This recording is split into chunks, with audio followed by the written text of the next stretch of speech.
দেখুন, আমি আমার অবস্থান ইতিপূর্বে বলে দিয়েছি, শুধু দলের অনুমোদনের অপেক্ষায় আছি। দল অনুমোদন দিলে তো আজকেই বলে দিতাম যে আমি দাঁড়াচ্ছি, কিন্তু এটা তখন একটা দল, আমাদের দলে একটা পোস্ট, বাকি সব ল্যাম্প পোস্ট, এ ধরনের ব্যাপার নয়। ডেমোক্রেসি আছে, রাজ্য কমিটি আলোচনা চলছে, পক্ষে বিপক্ষে মত দিচ্ছে, দাঁড়ালে লাভ কি না দাঁড়ানোর পক্ষেও মত দিচ্ছে। আশা করছি আমি কনভিন্স করাবো। আমি আমার প্রথম দিনে যেটা বলেছি, এখন আমি আশাবাদী আমার দল অনুমোদন দিলেই আমি এখানে কন্টেস্ট করব। দেখুন, আমাদের দল 42টা জায়গায় আসন দেওয়ার মতো জায়গায় নাই, তবে ভালো সংখ্যায় আমরা সিট দেব। আমাদের সেই জায়গাগুলোতে আমরা খুব তাড়াতাড়ি 2-1 দিনের মধ্যে অবজারভার আমরা ডিক্লেয়ার করে দেব, তারপরে পরই আমরা প্রার্থী ডিক্লেয়ার করব। দেখুন, প্রশ্ন দারুণ করেছেন। আমরা সেই সমস্ত জায়গাতেই প্রার্থী দেব যে সমস্ত জায়গাতে আমরা রীতিমতো গণতন্ত্রকে মান্যতা দিয়ে আমরা গণতান্ত্রিক লড়াইয়ে প্রধান দুই অপোজিশন বিজেপি এবং তৃণমূলের বিরুদ্ধে সমহারে লড়াই করতে পারবো। শুধুমাত্র হাসির খোরাক হয়ে জামানত জব্দ হয়ে যাবে, যেখানে আমাদের সংগঠন নয়, সেখানে আমরা প্রার্থী দেব না। সাংসদের কাছ থেকে বড় পাওয়ার জন্য এরা অনেক কিছু বলছে, গণতন্ত্র শেষ কথা বলবে। দেখুন, গত বছরে অর্থাৎ বিগত নির্বাচনে 2019-19 নির্বাচনে আমার কাছে ডেটা আছে কোন বুথে কিভাবে ছাপ্পা হয়েছিল। প্রায় 590টি বুথে, যেখানে বিরোধীরা 3টে 4টে 2টো 1টা শূন্য ভোট পেয়েছে, সেখানে 700, 650, 950 ভোট পেয়েছিল। সেই সমস্ত বুথগুলোকে আমরা কিন্তু ভালো করে নজরে রেখেছি। ইলেকশন কমিশন অফ ইন্ডিয়ার কাছে ওই বুথগুলো সম্পর্কে ভালোভাবে দেব। ওই যে ছাপ্পা মারাটা না, চিরতরের জন্য এখান থেকে বন্ধ করে দেব। 5 লক্ষ ভোটে জিতবে না, এখান থেকে পরাজিত হয়ে কালীঘাটে যাবে, সময় কথা বলবে। মাইনরিটি মেজরিটির কথা আমার কোনো মা বোনই বলবে না। এটা আপনাদের দ্বারা বা আপনাদেরকে যারা বলেছে তারা তৃণমূলী হতে পারে।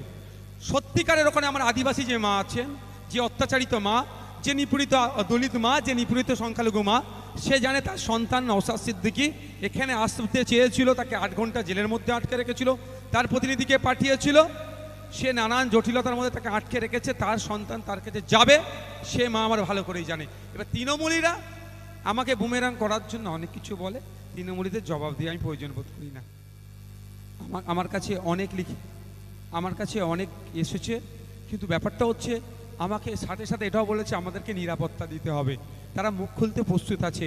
ওখানকার বাচ্চারা স্কুল যেতে ভয় পাচ্ছে, মহিলা বাচ্চা শিশুগুলো, মানে শিশু ক্লাস 10-11 যারা পড়ে, তাদের সাথে অন্যায় হয়েছে, তাদের ইফটিজিংয়ের সাথে শিকার হচ্ছে, তারা ভয় স্কুলে যেতে পারছে না, কিন্তু তাদেরকে আমি নিরাপত্তা দিতে পারছি না বলে তাদেরকে আমি তাদের পরিচয় তো ডিসক্লোজ করা যায় না, তাদের হয়ে আমি আন্দোলন সংগঠিত করতে পারছি না।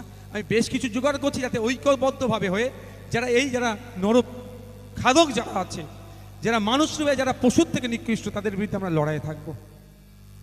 সে কথাই বলছিলাম, 3700 কোটি টাকা খরচ করে 100 দিনের কাজের টাকা নাকি বকেয়া মিটাতে চাইছে রাজ্য সরকার, যে টাকাটা সমস্ত রাজ্যবাসীর টাকা, রাজ্যবাসীর ট্যাক্সের টাকা। কিন্তু স্বল্প কিছু টাকা খরচ করে সুপ্রিম কোর্টে যাচ্ছে না, আর্টিকেল 131কে সামনে রেখে। কারণ এরা তৃণমূল কংগ্রেস এত দুর্নীতি করেছে, যদি সুপ্রিম কোর্টে যায় কেন্দ্রের বঞ্চনাকে সামনে রেখে, তাহলে তৃণমূলের বড় বড় নেতাদের আবার জেলে থাকতে হবে।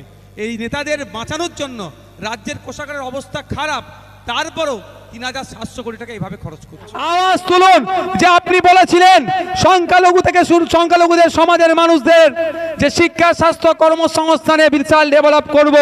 শিক্ষা, স্বাস্থ্য, কর্মসংস্থানে কোনো ডেভেলপ হলো না, নতুন কোনো শিক্ষা প্রতিষ্ঠান হলো না। পাড়ায় পাড়ায় লিগাল ইলিগাল মদের দোকান কেন বানিয়ে দিচ্ছেন? এটাকে বন্ধ করতে হবে, মদের দোকানগুলোকে। এই আওয়াজটা মায়েদেরকে তুলতে হবে। মায়েরাতে 1000 টাকা দিয়ে দিচ্ছে, আর মায়ের স্বামী, মায়ের জামাই, মায়ের ছেলেটা যাতে মাতাল হয়, 20 টাকার মদের পাউচ খাওয়ার দুয়ারে মদ প্রকল্প আনার চেষ্টা করছে। এটা বন্ধ করতে হবে না মায়েরা? আওয়াজ তুলুন, সাথ দেবেন তো নাকি? লিগাল ইলিগাল মদের দোকান বন্ধ করতে হবে কি হবে না? আওয়াজ তুলুন, বন্ধ করতে হবে এগুলোকে। 1000-1200 পরে হবে, আগে এই অন্যায়গুলোকে বন্ধ করতে হবে। মায়েরা, এই কুলপির মায়েদেরকে আওয়াজ তুলতে হবে, শুধু সন্দেশখালীর মা বোনেদের জন্য নয়, সারা রাজ্যের মা বোনেরা যাতে নিরাপদে থাকে, তৃণমূলী হাইনাদের হাত থেকে মা বোনেরা যাতে মুক্ত থাকে, সেই আওয়াজ আপনাদেরকে তুলতে হবে। কি বলেছিল? বিদেশ থেকে কালো টাকা ফিরিয়ে নিয়ে আসবো, 15 লক্ষ টাকা করে অ্যাকাউন্টে দেবো। কার অ্যাকাউন্টে 15 পয়সা গেছে একটু বলবেন হাত তুলে? 15 লক্ষ তো বাদ দেন, আমি রাম রহিম দুজন কি জিজ্ঞাসা করছি। রহিমের অ্যাকাউন্টেও যায়নি, রামের অ্যাকাউন্টেও যায়নি 15 পয়সা করে। কার অ্যাকাউন্টে গিয়েছে জানেন? অমিত শাহ ছেলে জয় শাহাজি 15,000 গুণ প্রায় ব্যবসা তার বৃদ্ধি পেয়ে গেছে। আপনার আমার বাড়ির কারো অ্যাকাউন্টে যায়নি, ওরা ব্যর্থ হয়েছে 10 বছর ধরে। কি দেখেছি? আমার আপনার পরিবারের লোকজন যখন গ্যাস কিনতে যাচ্ছে 1000 টাকায় গ্যাস কিনতে হচ্ছে, পেট্রোল ডিজেল 100 টাকার কাছাকাছি কিনতে হচ্ছে, নিত্য প্রয়োজনীয় জিনিসের দাম বেড়ে যাচ্ছে, সেটা কন্ট্রোল করতে পারছে না বিজেপি সরকার। আর কি বলছে? অনেক কিছু দেবো। তাই অনুরোধ করছি, আমরা তো 10 বছর বড় ফুলকে দেখলাম, আর জোড়া ফুল কি বলেছিল? 2011 সালের আগে বেশি যাওয়ার দরকার নেই, 2021-এর আগে কি বলেছিল? ডবল চাকরি দেব। ওটা শুনে আমি ভয় পেয়ে গেছিলাম। বিশ্বাস করুন, আমি মহাপণ্ডিত নয়, কিছুটা আমার শিক্ষা আছে, অল্প কিছু। এডুকেশন হ্যাজ নো এন্ড, শিক্ষার কোনো শেষ নেই, আমিও মেনে নিচ্ছি। কিন্তু কিছুটা আছে চলে যাওয়ার মতো, চলে যাবে। এই তৃণমূলের চুরিটাকে ধরে নিতে পারবো, বিজেপির 2 নম্বরিটাকে ধরে নেওয়ার মতো আমার শিক্ষা আছে ভাই। শেষ কথা বলবো ভাই, আপনাদের কাছে অনুরোধ করছি, যার যে দল ভালো লাগবে করবেন। দিনের শেষে আপনারা প্রতিবেশী, এটা মাথায় রেখে রাজনীতি করুন। শুভেন্দু অধিকারীর সাথে মমতা ব্যানার্জির কোনোদিন হাতাহাতি হয়নি, দিলীপ ঘোষের সাথে আপনার সুজন চক্রবর্তীর কোনোদিন হাতাহাতি হয়নি। বুথের স্তরে এত মারামারি কেন? প্রত্যেকের কাছে অনুরোধ করব, আপনারা শান্তিপূর্ণভাবে যার যে দল ভালো লাগবে রাজনীতি করবেন। দিনের শেষে এটা প্রতিবেশী, এটা মাথায় রেখে করবেন। আপনাদের সন্তানগুলোকে উচ্চশিক্ষায় শিক্ষিত করুন। আর পুলিশ বন্ধুদেরকে সবসময় সহযোগিতা করবেন, তারা অনেক কষ্টের মধ্যে, অনেক জ্বালার মধ্যে আছে। তারা অনেক ক্ষেত্রে দেখেছি আইন বহির্ভূত কাজ করে ফেললেও তারা স্বইচ্ছাই করে না, তাদেরকে করতে বাধ্য করায়। তবে আমি পুলিশ বন্ধুদেরকে বলবো, আপনারা ঐক্যবদ্ধ হন। আপনাদেরকে যারা আইন বহির্ভূত কাজ করার জন্য প্রেশার ক্রিয়েট করছে তাদের নাম বলুন, আমরা ঐক্যবদ্ধ হয়ে আপনার পাশে থেকে তাদের বিরুদ্ধে আমরা লড়াই করব। লোকসভা নির্বাচন আসছে, চুপচাপ চুপচাপ চুপচাপ ওই কোনো ফুলকে আর টেস্ট করা যাবে না। 2টো ফুলেরই এক্সপায়ার ডেট হয়ে গেছে, 2টো ফুলই গন্ধ বার হচ্ছে, 2টো ফুলকেই বাংলা থেকে তাড়াতে হবে। 2টো ফুল পচে গেলে কি হয় বলো তো? পোকা জন্মায়। কৃষক যারা আছেন, আমি আপনাদের উদ্দেশ্যে কয়েকটা কথা বলি। আপনারা জানেন পশ্চিমবাংলা কৃষকদের জন্য বেশ কিছু প্রকল্প আছে। যেমন আমি প্রথমেই বলি, 60 বছরের নিচে কোনো কৃষক মারা গেলে তার পরিবার এককালীন 2 লক্ষ টাকা ক্ষতিপূরণ পায়।